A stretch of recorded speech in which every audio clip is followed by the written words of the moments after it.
Laker Nation, welcome to the Lake Show podcast.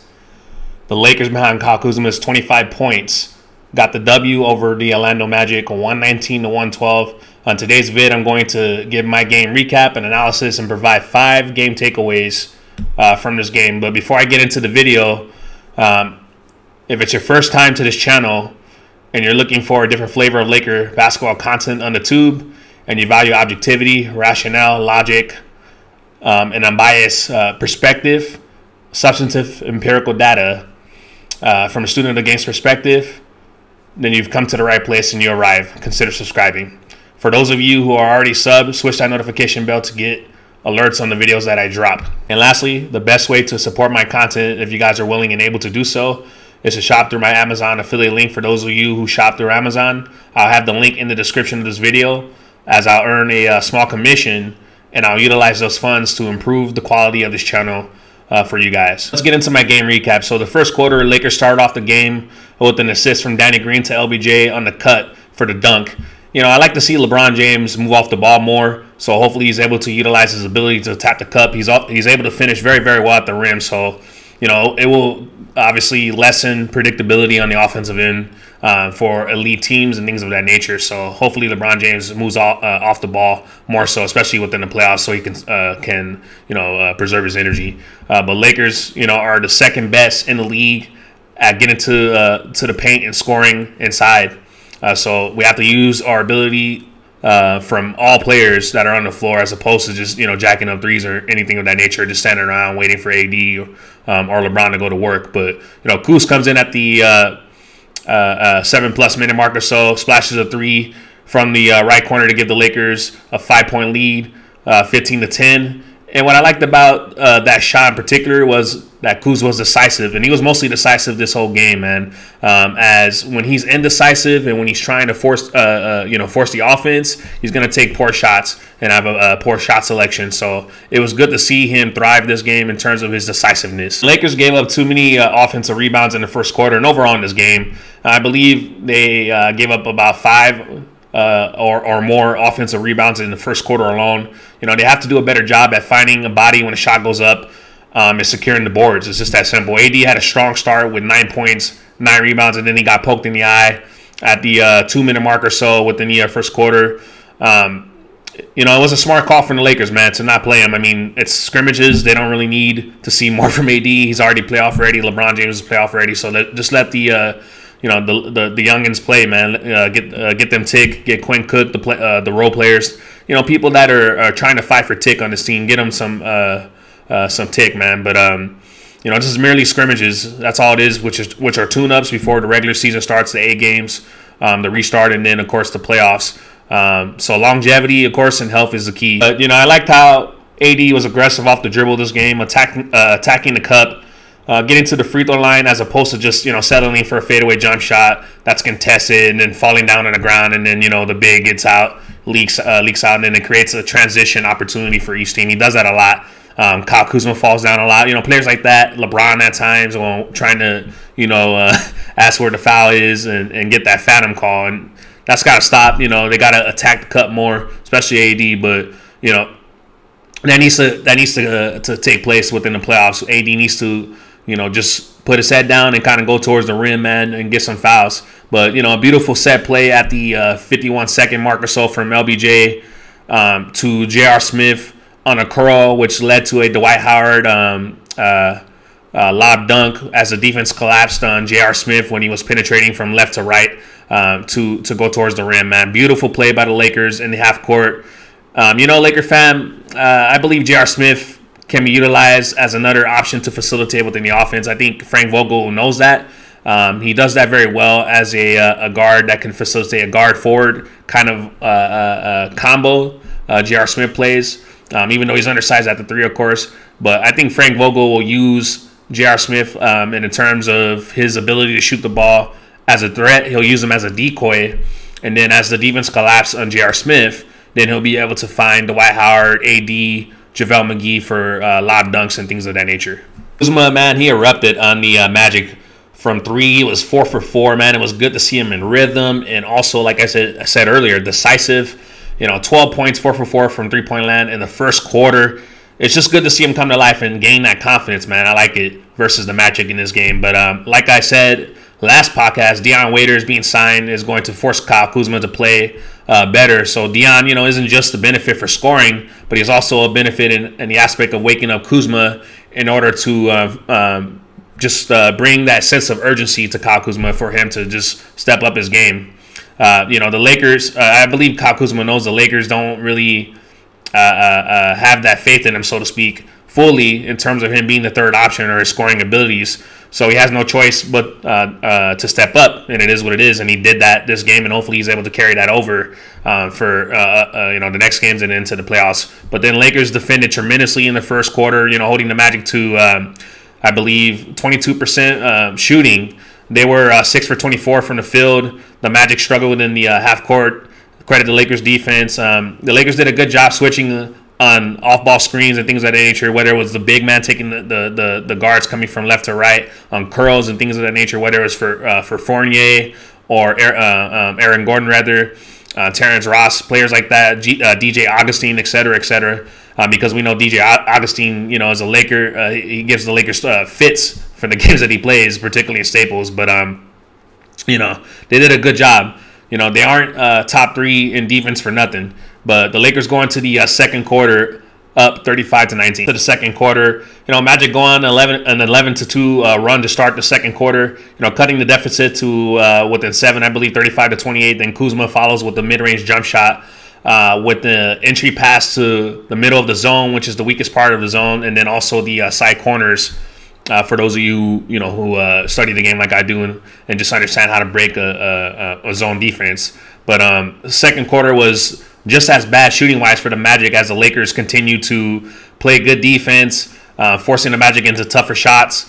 What kept the Magic in this game was was being 23 for 27 from the free throw line and shit. Overall, man, they had like 44 free throws, I believe, this whole game, which kept them in the game. The Lakers, I think, had a 19-point lead at a point in time, but when you're fouling a lot and you're getting a team to the line, man, it's going to slow down the game and it's going to keep them in the game.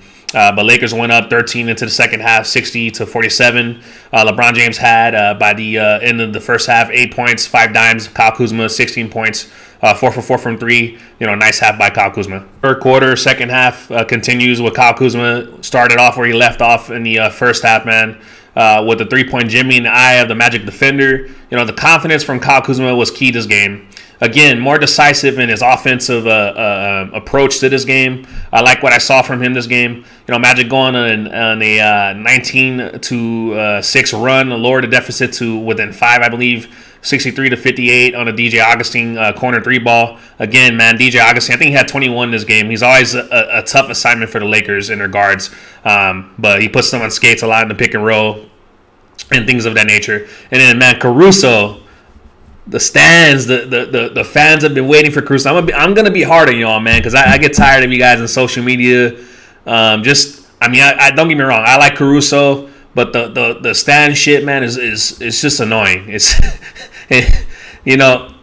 12 minutes of play this whole game. He fouls out in the third quarter, but it's Rondo's fault, or allegedly. It's Rondo's fault.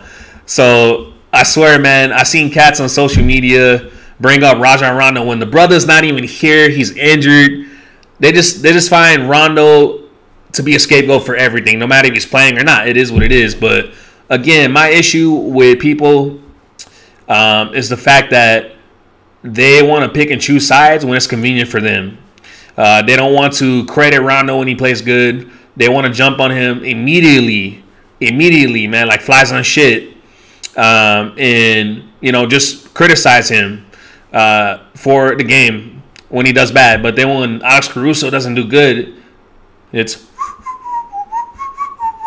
it's like, come on, guys, just keep it objective, keep it 100 both ways, man. That's all I ask. But moving on, the Lakers defense slipped in the third quarter with more turnovers, and the Magic they were able to capitalize off of that, of the Lakers sloppiness this game, their lackluster defense in the third quarter.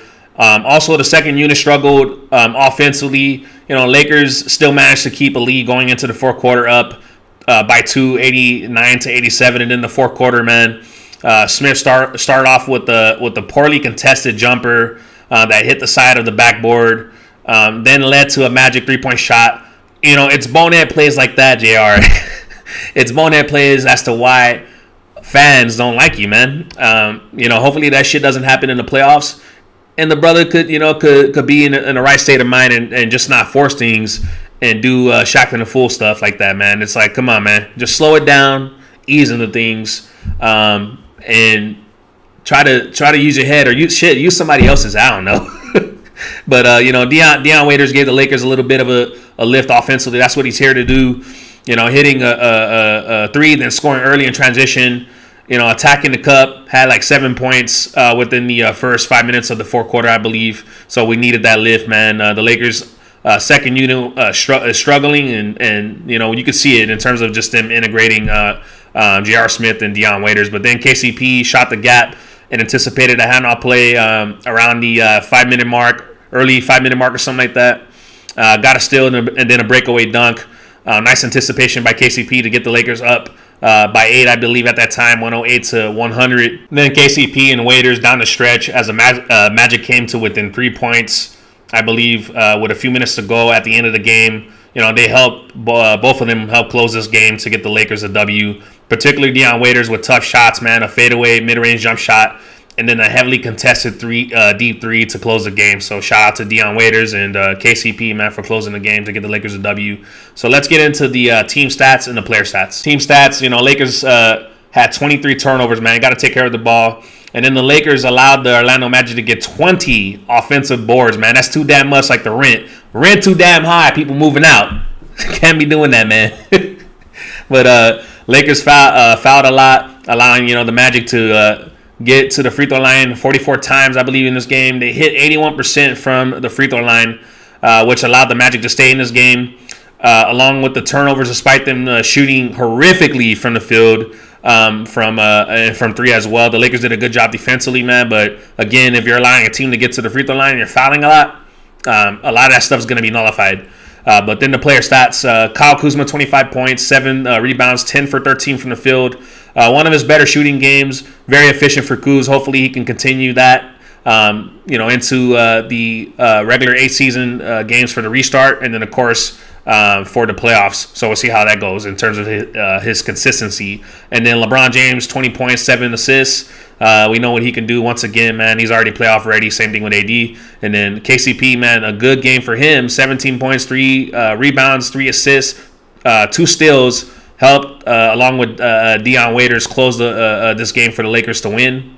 And then, you know, once again, like I mentioned earlier, Dion Waiters, 12 points, 3 rebounds, and 4 turnovers. He's got to learn to take care of the ball. So let's get to my 5 takeaways from this game. You know, number 1, Kuz came to life, man. Finally good to see him come off the bench, you know, and come out of his funk, and hopefully, you know, he could continue to be consistent going forward. Number 2, Lakers gave up too many offensive rebounds this game.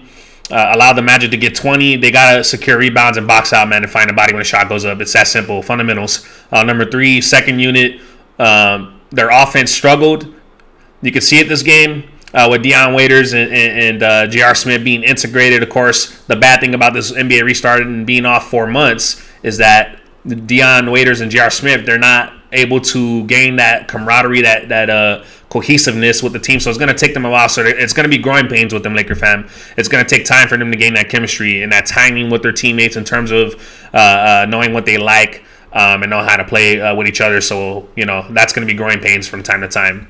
But, you know, number 4, Lakers need to work on taking care of the ball. You know, they had 23 turnovers this game. That's no bueno, man. It is what it is. And then number 5, Lakers, you know, really missing a second ball handler for the second unit. Y'all can say what y'all want about Rajon Rondo, man.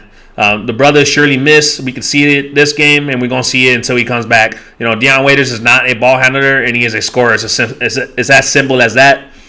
So he struggles to create offense for others. You know, as evidence, he had 4 turnovers, and most of them were unforced. Rondo can allow Waiters to be in his natural role, which is a scorer. We already know that, and stabilize the second unit and get them into the right spots, man. That's, again, I mentioned this before many times on social media and also on my podcasts on this channel. Is like Rajon Rondo is pretty much like a Tom Brady, man. He's a seasoned veteran who can get players in the right place, make audible calls, and discern what's going on in the court and direct people and make the game easier for them. And that's why he's going to be missed, man, within the second unit. And then, of course, Deion Waiters is out of his natural element, so he's not going to be that type of player that can do what Rondo does or what LeBron James could do as a point guard. Setting their teammates up and making them better, making the game easier. That's what Rajon Rondo does, man, and the half court in particular. But let's end on a good note, Laker fam. Check out the play of the game. J.R. Smith to Dwight Howard for the lob dunk. Check it out. Lost the assignment on LeBron James. J.R. Smith, nice lob to Dwight Howard. J.R. Smith has not played in an NBA game since. All right, Laker fam, it's been your man Lake Show, bringing you a game recap and my 5 takeaways from this game. Lakers versus Orlando Magic. The Lakers get a W, 119-112. It's a wrap for the podcast. Get up in the comment section. Let me know what you guys think about this game. Like the video, share the video, and subscribe. And I'll see y'all in the next one. Peace out.